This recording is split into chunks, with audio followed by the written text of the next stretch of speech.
Collision collision मतलब किसी चीज़ का टकराना। ये 10th क्लास में हमने देखा था कि दो बॉडी जब टकराती हैं तो उसमें एक चीज़ कांस्टेंट होती है कि एक ये ब्लू और एक पिंक बॉल है, ये दोनों यदि टकराएंगी जिनका मास एक का m1 है एक का m2 है, इनिशियल वेलोसिटी से यहाँ पे vi1 लिख दिया, otherwise can say u1 u2 बोल सकता हूँ। इनिशियल वेलोसिटी इसकी इतनी है, जब ये टकराए उनकी कुछ फाइनल वेलोसिटी होगी दोनों की m1 m2, but this formula is constant. This formula means what? This called law of momentum, law of linear momentum, right? कि मोमेंटम कांस्टेंट होता है। Momentum means mass into velocity, तो mass into velocity of first body plus second body जो initial था, it is also constant.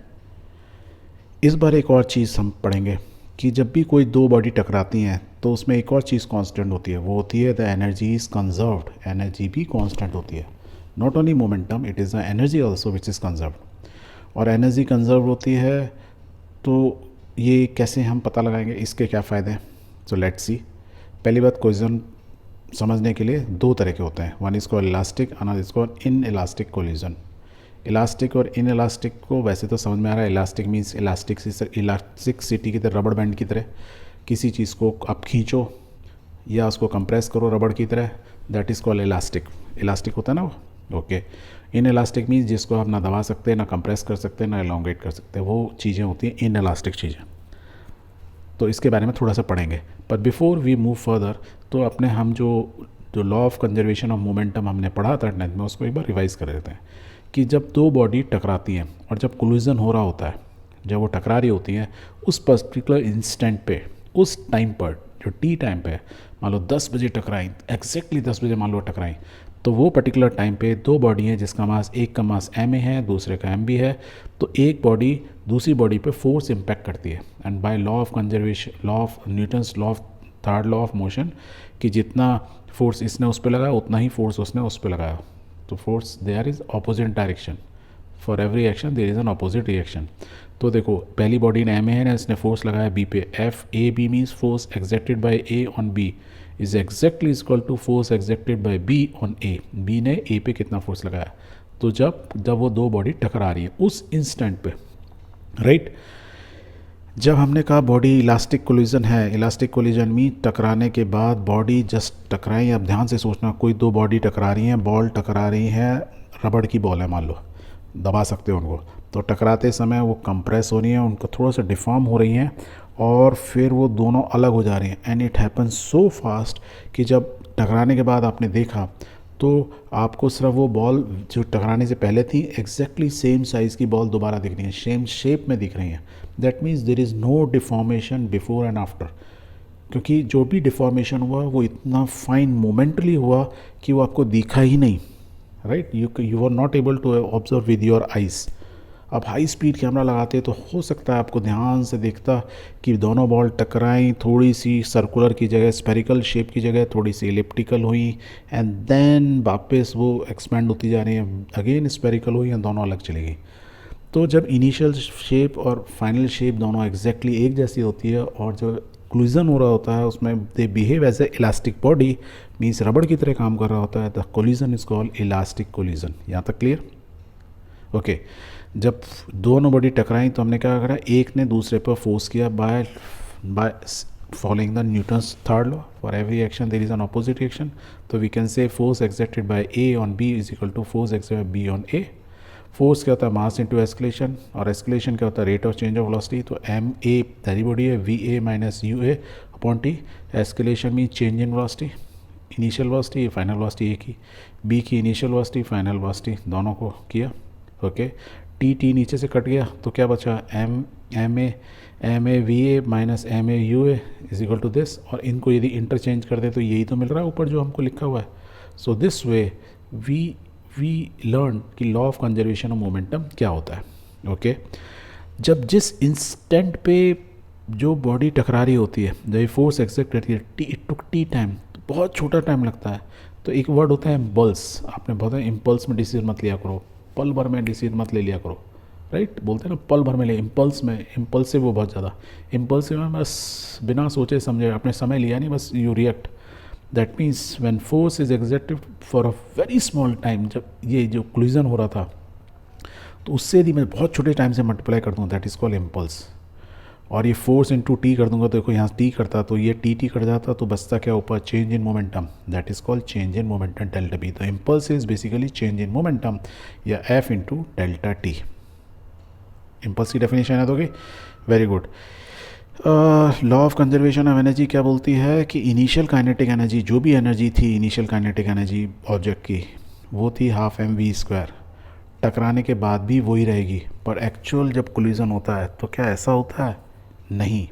क्या हो रहा होता है, आप देखोगे कि फाइनल काइनेटिक एनर्जी होगी, जब कोई चीज़ टकराएगी तो आपको कुछ सुनाई देगा, डुम आवाज़ सुनाई देती है, you're right. Sound is again the form of energy. अपने आप तो आवाज़ आती नहीं, मैं बोल रहा हूँ मीन्स खाना खाया तभी तो बोल पा रहा हूँ, और मैं खाना नहीं खाऊँ तो 5 दिन बाद ऐसा होगा मैं बोल ही ना पाऊँ, दैट मीन्स मैं बहुत वीक हो गया, मीन्स मेरी एनर्जी बहुत कम होगी। तो sound is a form of energy. तो काइनेटिक एनर्जी, देखो इनिशियल एनर्जी किस किस फॉर्म में कन्वर्ट हो रही है, in the form of kinetic energy, body move करेंगे तो other. Sound is a form of energy. और क्या होगा, आपको ना हीट भी, लाइट भी दिखाई देती है, कोई चीज़ टकराती है चिंगारी निकलती है तो light is a form of energy. और भी कुछ होगा, यस हीट, एकदम गर्मी से आपको महसूस है, जब कोई ब्लास्ट होता है, दो बॉडी टकराती हैं तो ब्लास्ट हुआ, तो साउंड भी आती है, लाइट भी आती है, हीट भी आती है। That means the initial energy is converted into lot of things. Clear. But जब हम जो पढ़ रहे होते हैं क्लूजन, जब हम जो पढ़ रहे हैं 11th क्लास में, वी आर अवॉइडिंग कि साउंड, लाइट और हीट को अवॉइड कर देते हैं as of now, and we are saying कि whatever is the initial kinetic energy, final kinetic energy भी करीब करीब बराबर होगी। And when we say such things we say the collision is elastic collision. कोई चेंज नहीं हुआ, before after में शेप भी वैसे ही, मोमेंटली इम्पल्स फॉर्म में कुछ शेप में चेंज होगा, but final shape is same.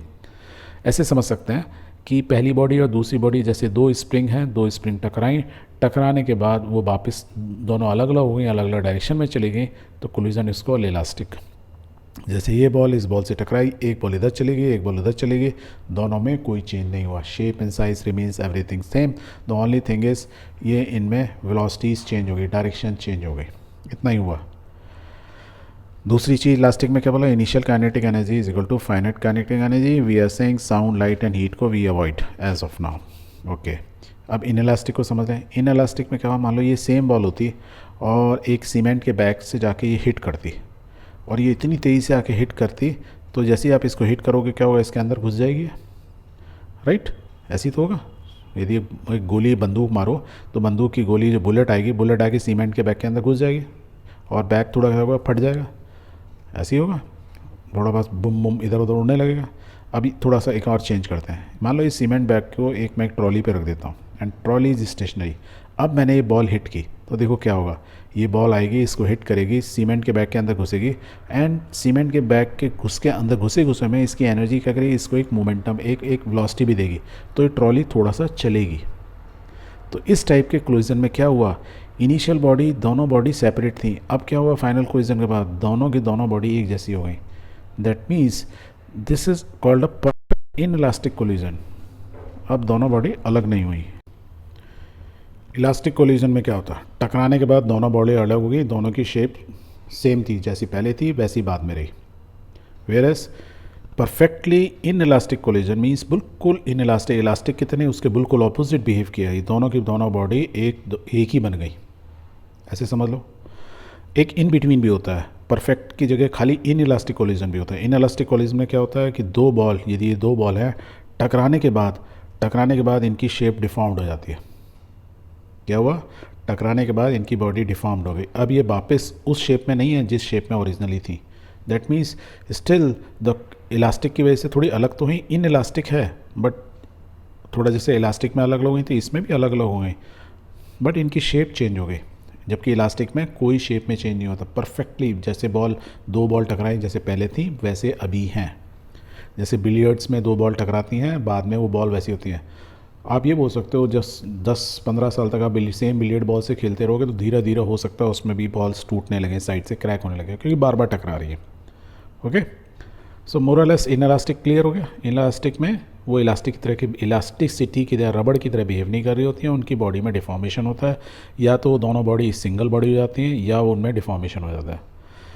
यदि वो सिंगल परफेक्टली इनइलास्टिक होगा तो हम क्या बोलेंगे कि उसका momentum, initial momentum is equal to final momentum. Final momentum क्या हुआ, दोनों मास एक हो गए, m1 + m2, फाइनल वेलोसिटी दोनों की एक हो गई। और दूसरी तरफ में काइनेटिक एनर्जी बात करें तो change in kinetic initial kinetic energy का था जो एक बॉडी स्टेशनरी थी एक मूव कर रही थी half m1v1 is equal to change in final क्या हो गई हाफ दोनों का mass m1 plus m2v2 final velocity का स्क्वायर। तो इन इलास्टिक कोलिजन में ये होता है, वेयर इज इलास्टिक कोलिजन में मैंने आपको बता ही दिया। ओके, तो इलास्टिक कोलिजन को थोड़ा सा और समझते हैं कि एक बॉडी आके टकराई और ये दोनों बॉल्स अलग अलग डायरेक्शन में चली गई जहाँ θ1 θ2 की कुछ वैल्यू थी, बट इफ़ θ1 θ2 की यदि वैल्यू जीरो हो जाए तो क्या होगा, ये बॉल इससे टकराएगी, दोनों एक ही डायरेक्शन में चलती चली जाएंगी। राइट, हो सकता है ये इस डायरेक्शन में जाए एक बॉल वापस चले जाए, हो सकता है एक बॉल यहीं रुक जाए दूसरी बॉल चलती चली जाए, ये डिफरेंट सिनेरियोस हो सकते हैं। ये किस पे डिपेंड करता है, the mass of the ball m1 m2 का मास क्या है। Okay, and such type of collision is called linear collision. Linear means ball टकराने के बाद उनका जो दोनों बॉल एक ही डायरेक्शन में जा रही हैं, या तो सेम इसी मतलब एक्स एक्सिस में, एक हो सकता है यहाँ रुक जाए, एक हो सकता है बैक चली जाए, एक हो सकता है राइट चली जाए, या दोनों एक ही डायरेक्शन में जाए। Okay, very good. अदरवाइज जब बॉल टकराई, एक बॉल राइट में गई एक लेफ्ट में गई, तो वी से it is a two dimensional because इसमें एक्स एक्सिस और वाई एक्सिस दो चीज़ें आ गई। पर दोनों केस के अंदर सिंगल डायमेंशन हो मल्टीपल डायमेंशन हो डजेंट मैटर, तो आपको इलास्टिक कोलिजन दिया है तो इसका मतलब initial momentum is equal to final momentum, initial kinetic energy is equal to final kinetic energy. Kinetic energy of the system means दो बॉल हैं तो दोनों की काइनेटिक एनर्जी मिला के। चलो इसको ऐसे समझते हैं, यदि टू डायमेंशनल में होता तो हम क्या देखते हैं कि इसका इनिशियल काइनेटिक एनर्जी में तो कोई डायरेक्शन से लेना देना नहीं, बट मोमेंटम का है, मोमेंटम दो डायमेंशन में होता है एक्स एक्सिस और वाई एक्सिस में, तो हमको दो वेलोसिटी चाहिए होती एक्स एक्सिस और वाई एक्सिस। अब ये देखो ये टकराने के बाद इधर गया, m1 टकराया इधर चला गया, m2 टकराया इधर चला गया, राइट, इस डायरेक्शन में जा रहा है, तो इसके दो कंपोनेंट होंगे। तो ये v1 है m1, ये v1 फाइनल वेलोसिटी है जो पहली वाली बॉल की फाइनल वेलोसिटी, राइट, तो उसका कंपोनेंट होगा v1 cos theta is this. ऐसे ही यदि मैं इसका जो वर्टिकल कंपोनेंट मैं इसका निकालना चाहूँ इस साइड में निकाल सकता हूँ, that is v sin theta. Exactly मैं इस बॉल का निकालूंगा इस डायरेक्शन में ही आएगा, that is v cos theta, v2 cos theta 2, और यहाँ क्या होगा v2 sin थीटा 2। अब देखो, by law of conservation of momentum in x direction and y direction should be constant, तो we will write this way, the momentum in x and y component equations are m1 v1 ये वाला is equal to m1 ये v1 cos theta 1 plus m2 v2 cos theta 2। X axis में दोनों बराबर होंगे। Y axis में देखो, initially Y axis में कुछ है मोमेंटम नहीं, क्योंकि वेलोसिटी इस तरफ वाई एक्स डायरेक्शन में, that means initial momentum in Y direction is zero, whereas एक इसका कंपोनेंट इधर हो गया m1 v1 sin theta, m1 v1 sin theta, और इस बॉल का देखो ये नीचे हो गया माइनस, क्योंकि ये नीचे डायरेक्शन है माइनस, दैट मीन्स ये दोनों एक दूसरे को नलीफाई कर देना चाहिए। तो ये इक्वेशन आपको याद रखनी है क्या केस में, the momentum is constant in both the direction is conserved. Clear? Okay. As the collision is elastic, initial kinetic energy equal to final kinetic energy, तो बस आपको ये वैल्यूज़ दी हुई हैं, वेलोसिटी दी है m1 v1, ये m2 जो है स्टेशनरी था इसलिए कोई वेलोसिटी नहीं थी, तो you can write initial kinetic energy equals to final, तो आप लिख सकते हो यार, वेलोसिटी का स्क्वायर कर दो इसलिए आपको v1 cos theta v1 sin theta कोई मतलब नहीं, और वैसे भी energy is a scalar quantity, तो initial is equal to final. अब इस फॉर्मूला में यदि θ1 θ2 की वैल्यू मैं जीरो कर दूँ, θ1 θ2 जीरो कर दूँ, तो इससे ना m1 और ये v1 i इनिशियल वेलोसिटी या v1 i फाइनल वेलोसिटी, इसको मैं थोड़ा u1 v1 ऐसे करके लिखूँ ना, थोड़ा इजी हो जाएगा, u is initial v is final, तो वी कैन राइट कि यदि है, और इनको थोड़ा सिंप्लीफाई करते हैं, तो u1 u2, u1 means initial velocity, u2 is the initial velocity of second body, v1 is the final velocity of first body, v2 is the final velocity of second body। यदि मैं simplify कर दूं और जो अभी हमने ये formula देखे थे इसी के अंदर बस वो v1 और u1 डाल दूं, तो यू विल फाइंड कि आप कुछ रिलेशन निकाल सकते हो v1 और u1 के बीच में। तो v1 आपको निकालना इज इक्वल टू, ये फार्मूला आपको याद रखना होगा कि एक बॉडी है m1 जिसकी वेलोसिटी है u1, दूसरी बॉडी है u2 m2 जिसकी वेलोसिटी इनिशियल एक स्टेशनरी है, और ये एक बॉडी आकर से टकराती है, तो फाइनल वेलोसिटी बताओ v1 और v2 क्या होगी, तो v1 क्या होगी m1 minus m2 into u1 divide by m1 plus m2, whereas v2 की वैल्यू क्या होगी, v2 is equal to 2m u1 divide by m1 plus m2।